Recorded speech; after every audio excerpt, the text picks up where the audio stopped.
So we were talking about Fairchilds, and you've got this wonderful Unfairchild. Yep. So this has become a big part of your tracking chain. Do you use it when you're tracking drums at all? Where do you like it there? That I'm usually using on the rooms. Okay. Sometimes I'll use it on like a kick and snare, like one channel going with the kick drum, one with the snare. Mm-hmm. If it's like a tighter sound or something that I'm actually going to use the close mics like a little bit more forward, and then honestly, like a lot of times I'll just like run, since I've only got one of them, once the drums are tracked, sometimes I'll like chuck one or two of different mics that weren't tracked with it back through it. Mm-hmm.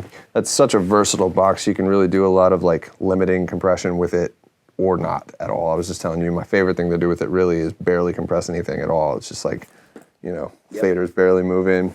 It's really just a tone box, It's the one thing I think that has like the most character, that it makes it sound like old and super new all in the same situation, I don't know. It's the best way I can explain it. So, you're out here in Nashville. How long have you been out here? Been out here for like maybe a year and some change. Okay. This is a beautiful space you got here. Thank you, yeah. So you're planning on heading back to Los Angeles early next year, correct? Mm-hmm. And you're leaving this beautiful console here for people to come utilize. Yes. So are you intending to come back here to work on your own projects then as well? I think so. I grew up around here and my family's around here. So, I hadn't really spent a whole lot of time in Nashville since 2013 when I moved out to LA. And so this was kind of just more of a homecoming sort of experiment. Mm-hmm. Obviously, I work a lot in Los Angeles. It's where I met you. Yep. It's where a lot of my work is. And so, but yeah, I think we're going to keep it. I've got a great engineer who's running it. His name is Joe Dunn. And we're just going to kind of like make it a creative space. I've showed you around the place. There's like a lot of outdoor space. It's a really like nice sort of artistic retreat area where people can kind of like be isolated but also be in the city. Mm-hmm. And so yeah, we're just going to kind of keep it open. And yeah, of course I'll come through, and got a lot of great talent. There's so many talented people here. Just come through and every once in a while and do some trips and make some records out here. No, that's a pretty powerful move to be able to work on both coasts like For that. Sure, yeah. Over the past year, if you had to pick any piece of gear that you've acquired just in the past year to be your favorite, what would that be? Any single piece of gear for any purpose. It could be a shaker, just one piece of gear that you got this and you're like, this is perfect. This API console is like, that's a hard question. You know what I mean? That's like asking like, which one of your kids do you love more? But I would say that like overall, like if the studio was burning down and I had to save one piece of gear, mm-hmm. and money wasn't like you weren't like which one's more valuable or something like that, and none of that was under consideration, the Fairchild, the UTA and Fairchild is up there with it for sure. Like that's probably the one that I'm like the most stoked about to use. Yeah. The console, the API console that you helped me buy and told me about and have educated me on APIs and like the old API specifically, that has been a complete weapon for me. So I'm going to actually miss using that every day when I'm back in LA. But, the fattening of that thing really is interesting. And also I love the console drive portion of it. I think that's really, really creative and fun, Obviously I love the EQs as well. So it would have to be, channels 23 specifically, channels 23 and 24 on that console or the Fairchild if I had to pick. Sorry, rest of the guys. No. And I like that, you can get your arms around the Fairchild, and if you're only worried about the two channels for sure, then you can get those out. Yeah, you could probably maybe you could get all of them. Like we could just yank as, depends on how bad the fire is, I guess. Speaking about the API, I noticed now that I'm in here, spending a little bit of time, got a lot less mic preamps than the last time I saw you. Yep. So you're relying on these guys. Definitely. Yes. Yeah, for sure. Sure. I've brought a lot of them back to LA. Okay. Actually, so that way, because I've got two spots, so I work out there a lot. So I didn't really need them in here. That works out nice. You've had the chance to use some of the Make Believe plugins. Yeah. What's your thoughts? I mean, whatever you guys are doing over there is different. And I'll say this: I've had some insight because I have some friends of mine some other friends who are manufacturing their own plugins, and I've kind of like learned a little bit about the script that they use to make them the algorithms that they make. And I'm not a technical person at all, but it seems to me like a lot of people who are building plugins are using a similar foundational script to build their plugins. And because of that, I've noticed that a lot of plugins have a similar like sort of digital sound to them, if that makes any sense. For example, the early Waves plugins, I know that the original L1 and like, you know, MV2 and those kind of things have like an older sound to them. It's like a different sound to them than like the newer like FabFilter Pro MB. You know, those things, they sound different. There's a different thing. You guys have your own sort of sound that's like super modern that I really think is cool. It's just a different vibe. So it's not like, you know, oh, I'm just getting this new plugin that, you know, is using the same script as everybody else that looks cool and et cetera. It's like genuinely the fundamental. It's like using a different converter or something. That's how I think about it. So it's really useful, really cool. I also love the simplicity about it. Okay. You know? Yeah. Like you said, the people who are just excited to make music, you know, whoever that is, whether you're like me or someone like Greg Wells, who, you know, this is all we do for a living and all that, or you're just getting started, or you're in between. Really what it comes down to is the people who are stoked to make music are too busy to make music to have anything else negative to say about anybody else. Yep. And yeah, that's what these plugins are like. If you don't like the plugin, just use something else. But besides, I think the point of like something like Kevin's Limiter is really just, it is quite literally a one-trick pony. It's all it does. If you want it like more limiting, feed more into it. Absolutely. That's it. It's set and release, you know, and I think that's part of the brilliance of your idea with that, you know. I mean, there's plenty of, you know, I really don't like plugins that, I'm a presets guy, you know, like honestly, like I'll go to presets and then I tweak them, et cetera, or whatever, but like I'm not sitting in there figuring out. If you have something like you've got, I mean, I was working with my friend Mike Shinoda the other day, and you sent him the pack because I was like, you should try this, and he goes, what is good math? And I was like, bro, I don't know. I think it's like some conversion. I was like, he won't tell me. And I was like, and it's some kind of conversion, you know, saturation thing. It just sounds good. You should just try it. And then he's just like, okay. And then we just left it on there, and then moved on, and then forgot about it. So I'm gonna blow it open. I'll talk about it here. You know, it got blew open on Gearspace, where, you know, we call them the null police. So Good Math is actually 3 really, really, really clean gain faders. That's all it does, is it's clean gain, and then there's a saturator / clipper that's hidden inside of the A-hole. Yep. Where it gets interesting is there's something that happens with a rounding error, which we've talked about. You know, I said just set them to random numbers. There's something that happens with a rounding error where it'll round over into the 24th bit, and it'll add, you know, I don't want to say it adds headroom or it doesn't clip. It just clips in a way that's very, very musical, you know? And the internet is pissed. I mean, I honestly, like, the clipping is a whole thing. I have people come in all the time, they'll be like, you know, they'll see how hard I hit the metric halos, because I'm in the red all the time with that, tracking and mixing both. And they're like, there's this one guy the other day who's an artist who was just like, bro, you know, I'm not trying to tell you how to do your job, but you know, it's real red over there. And I was like, yeah, I mean, when it gets distorted, like the lines all turn red, you know, like it tells you like hardcore. And then I said, let me show you what happens.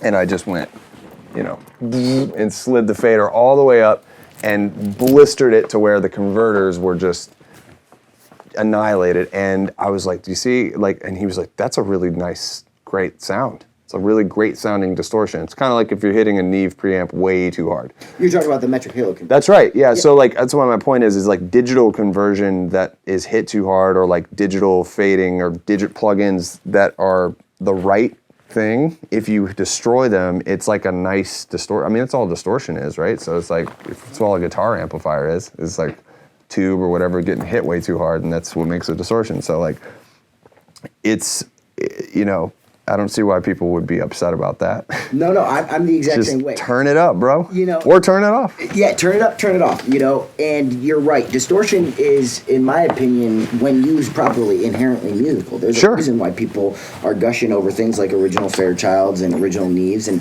it's definitely not because they're cleaner than something that Dan Lavery makes. You know? Don't you think that I mean, what do you think that the original Marshall guitar head came from? Like, you know, guitar amplifiers used to just be to make your guitar louder. Yep. on stage, right? Because guitar is not a very loud instrument, especially an electric guitar. So you need some amplification. And then, you know, people were like, these don't go loud enough. So how do we make it louder? Well, you make it louder by adding more juice to it, adding more power to it, and then somewhere along the way, it started clipping some tubes and then making that loud, and everyone was like, actually, that's kind of, wow, I think we're gonna break that. No, you're good, keep going. And then it's like, oh, that sounds crazy. And then it's like, well, how do we make it more distorted?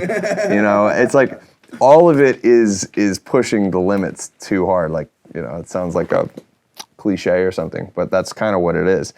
So yeah, like, I mean, distortion that's what you use instead of compression most of the time. That's what great mixers do and great engineers do. I've seen you do that when we've been working together. Yep. You just be like, oh yeah, just distort it harder. We don't need more compression, just distort it harder. And then sure enough, if you do it right, it's louder than everybody else's stuff and it's clearer than everybody else's, you know? So it's like gain staging. If everything was too clean, then be boring. Yeah, you know, for me, when I look at it, especially in the mix, you know, compression and limiting is like pushing the transients back. That's right. Ears. Distortion just ripped the top off of them all. Yep.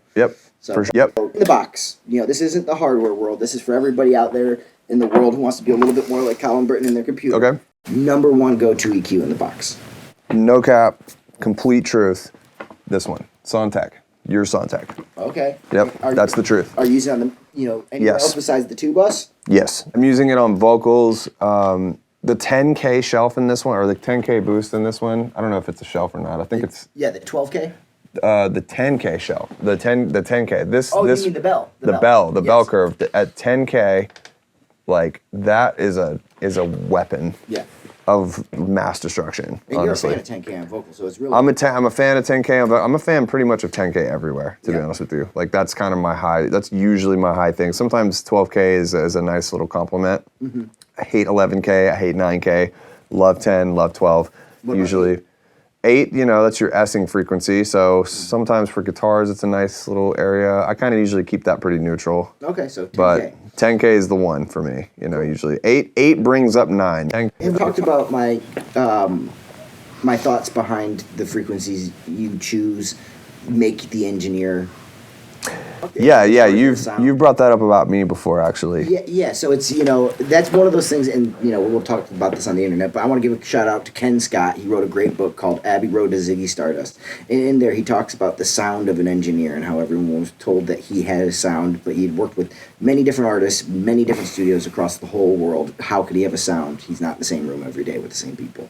And he found that he thinks it's the frequencies that you rely on in your work. You know, that's something that we've discussed before because you've got frequencies that you rely on and have introduced me to in ways like that I like didn't fuck it with those frequencies at all. Like particularly 1.5K and toms. You know. Yep. So for me, I was like, nah. 1.5 is a really, really, like, I don't know why. That's just a go-to for me. I think I figured out that one day, like, messing with that 1073, I figured out that on acoustic guitars, it was like kind of brought out that like boxy sort of like thing, vocal thing. Step forward. Yeah, and then I found out the pieces of gear, because you can't do that with every piece of gear. But 1.5 can be pretty shrill in some areas, or like pretty like honky sounding on some pieces of gear. Like APIs, the 2500, or sorry, the 550As sound great. You know, the 1073s sound great. Just, you know, those were typically in the studios I was working in. So like that's kind of how I found that. It's like, well, it's right in the middle, let's go. You know, and it pushes it up, and it's also right in sort of the vocal frequency, but like usually like a little lower than the vocals kind of sit. So like it just brings everything forward. And I was, you know, obviously I'm a big fan of Eric Valentine, and he's like all about that heavy mids push dry thing that goes on. Of course, he goes lower typically, but like, that just became a thing for me. Is like, okay, you want it closer? You know, push it up. You can always dip it back out if you don't like it. No. I'll say I started using 1.5K a lot more since we became friends. Yeah. I've always loved it on a lead vocal. I always felt like that was, you know, the way to make a vocalist take a step forward in a mix. Yeah. But toms and kick drum in particular, I've definitely been adding more 1.5K. Yeah, for sure. So in the box, okay. Number one compressor. The Soundtech is the EQ, the number one compressor in the box. That would depend entirely on what you're talking about, because on like what bus it is, because so if it's just overall, because like it's a hard thing, because I would. Okay, I'll break it down into other things. Drums. Yeah. So drums, probably. Honestly, probably that's also a hard one, but because I use them differently, they sound super different for different things. But the UAD Chandler Zener limiter is pretty weapon on drums. I wouldn't just stick that right on a drum bus. You know, I'd use that probably more of in parallel, but I'd say that's a pretty heavy one. Or honestly, the Slate stuff is pretty good too. The Slate compressors, or like the Fatso is really, those are interchangeable for me. But yeah, I'd say the Zener limiter, if I had to like erase everything except for one, I'd use that one. Which Slate one are you using? Are you using like the FGX, or are you using the 401? It's the I want to say it's the red, the Slate red. You know, the one that looks red. No, it's called red. Oh, so you're talking about the virtual bus? Yeah, the virtual bus compressors. I use the Slate. You use the red one on your drums. Yeah. Okay, interesting. Kicks and snare drums. I think that really sits well. It's It's got a nice vibe to it. Yeah, it helps the transients out. That's super cool. Yeah. Okay, lead vocal.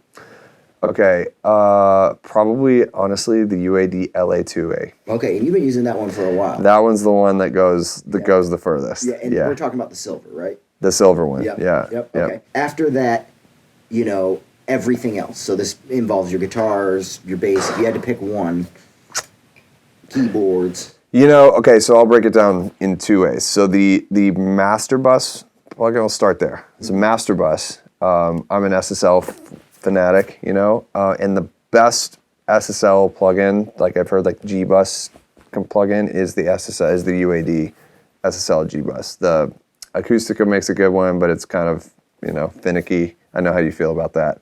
Yeah. But the UAD one, pretty much across the board, sounds the most like an actual piece of gear to me, and I love the filter on it. So there's that. And then for everything else, the Fairchild, like the UAD Fairchild. Honestly, the Fairchild Legacy is pretty vibey. That one's really cool. Old one, right? Yeah, I would put that like on, although I don't always use that. I use the regular one, like the 660 sometimes. But one of the Fairchild plugins, you can pretty much get away with anything on that. Yeah, so the Fairchild plugin, one thing that I want to point out that I love, and I don't know if you've fucked around with it too much, but the DC limiting threshold that's at the bottom. Yep. It's got the two settings, one for what the stock manual is, and the other one is what Oceanway had their settings. I'll just say this.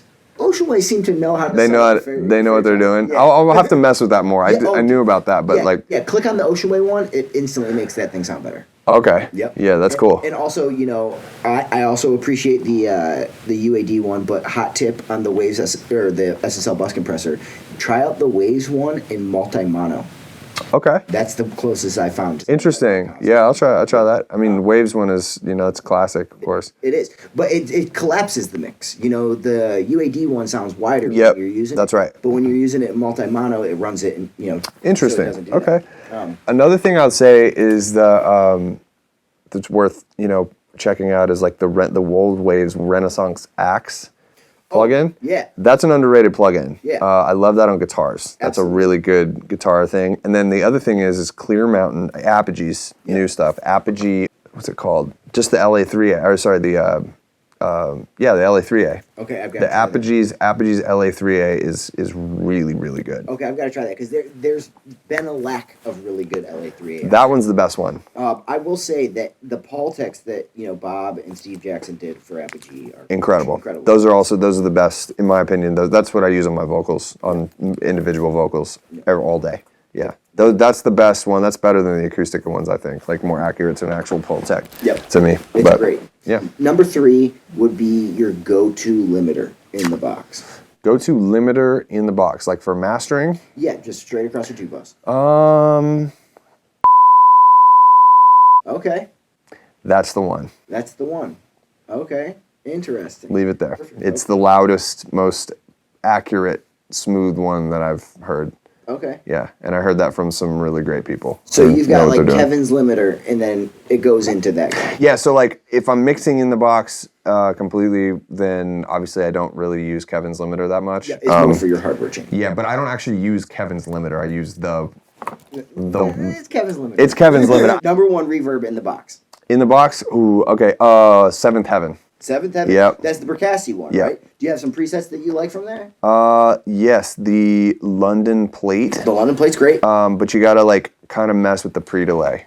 Okay, you gotta get it out there. Yeah, longer. you gotta get it out there longer. Do you ever pull out the low end in it? Sure. Okay. I also do a lot like after it too, particularly with like Pro Q3 or something like sidechain. Sidechain depends on what it's on, but usually if it's on like a vocal, which is what I use it for the most time.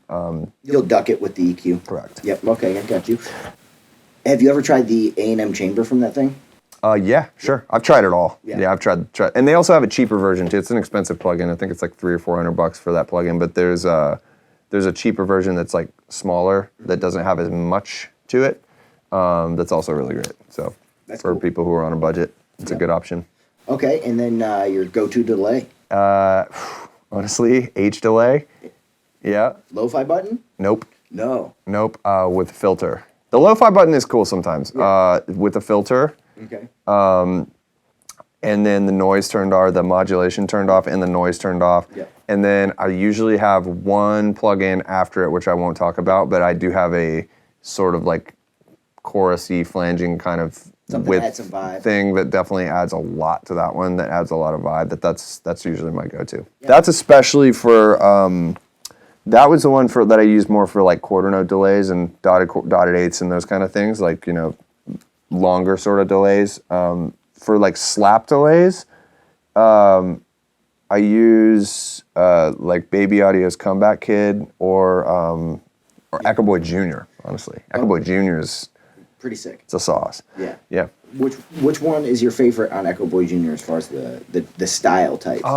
It depends on what I'm doing with it. But wide, which is I think the default setting, like wide, and then I think it's the Space Echo one. It's like the tapey sort of one. So I'm always rocking the Memory Man one. The Memory Man's cool too. Yeah. That's a different vibe. Yeah. It's more like a combed out sort of vibe Well, to it's it. real dark and diffused. Yeah, it sounds sort of like a Bucket Brigade delay, but it's not. Yeah. It's not that. It's like like more of a. It sounds like a magnetic tape. like a Echo Rick. Yeah. Yeah. You know, I like that a lot because it's very, very diffused. When I'm looking for a delay that sticks out, H delay. Hands down. That is like a perfect repeat. Also, something that's worth noting, if you're mixing with H delay or any kind of other delay that can be kind of sterile on its own, it's worth mentioning maybe like trying after it, like right after H delay, putting another H delay with zero feedback with like maybe 10 milliseconds delay to kind of get it off the grid a little bit. Okay. And then also after that, you could use Echo Boy Jr. with zero feedback and zero mix knob all the way up and like literally zero time. Yep. 0.0 time, zero to get the feedback. vibe. Yep, and just with that wide knob on and turn the saturation up. And that'll kind of make your shit go like this. It's really cool. That is a great trick. So, before we go, if you had anything to say to a young dude or lady coming up in this game, what would you have to say to them? Just have fun. Don't take yourself too seriously. Have fun, Keep your expectations as big or as small as you want them to be, So it's just like literally the sky's the limit. Perfect. Yep. Well, thank you so much for your time. Dude, yeah, thanks for coming by. It's always great to see you, man.